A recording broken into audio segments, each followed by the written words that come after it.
एक बार की बात है, प्रभु ईसा जो कि एक महान व्यक्ति थे, उनके ढेर सारे शिष्य थे। उनमें से एक शिष्य ने उनके खिलाफ झूठी गवाही दे दी, जिसके वजह से अन्य शिष्यों को बहुत गुस्सा आया। एक शिष्य ने ईसा से बोला, इसका इतना पतन कैसे हो गया कि वह आपके खिलाफ झूठ बोलने के लिए उतारू हो गया। उसे जरा भी हिचक नहीं हुई। उसे इस पाप का दंड मिलना ही चाहिए। ईसा मुस्कुराए और बोले, हमें ऐसा नहीं सोचना चाहिए। हमें उसके प्रति दुर्भावना नहीं रखना चाहिए, बल्कि हमें उसके लिए ईश्वर से प्रार्थना करनी चाहिए कि वह उसे माफ कर दे। रही असत्य बोलने की बात, तो कब क्या होगा ये कोई नहीं जानता। किसी भी समय कोई भी व्यक्ति झूठ बोल सकता है।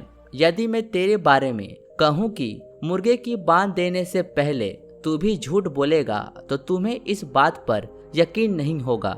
इतने में सिपाही आए और ईसा को पकड़ने लगे। चारों तरफ शिष्यों में हड़बड़ी सी मच गई। सब यहाँ वहाँ छिपने लगे।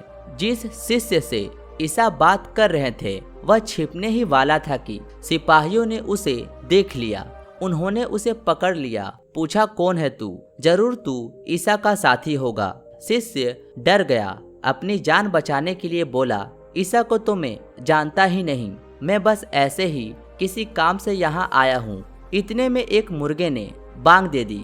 उसे तुरंत ईसा के द्वारा कहे गए शब्दों का तुरंत याद आने लगा। वह अपने आप ही शर्मिंदा हो गया और सोचने लगा, आखिर मैं कितना पापी हो गया हूँ। अपनी जान बचाने के लिए मैंने उन सिपाहियों से झूठ बोला।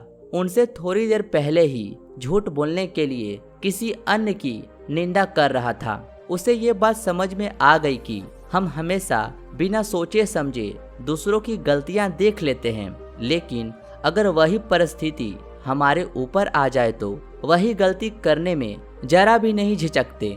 उसे बहुत पछतावा हुआ और उसने निर्णय लिया कि आज के बाद वह बिना सोचे समझे कभी किसी की भी निंदा नहीं करेगा। इस कहानी से हमें शिक्षा मिलती है कि हमें बिना सोचे समझे किसी की निंदा नहीं करनी चाहिए। शायद सामने वाले को किसी मजबूरी के कारण वह काम करना पड़ रहा हो। दोस्तों, इस कहानी से आपने क्या सीखा और ये कहानी आपको कैसी लगी? कमेंट कर जरूर बताएं।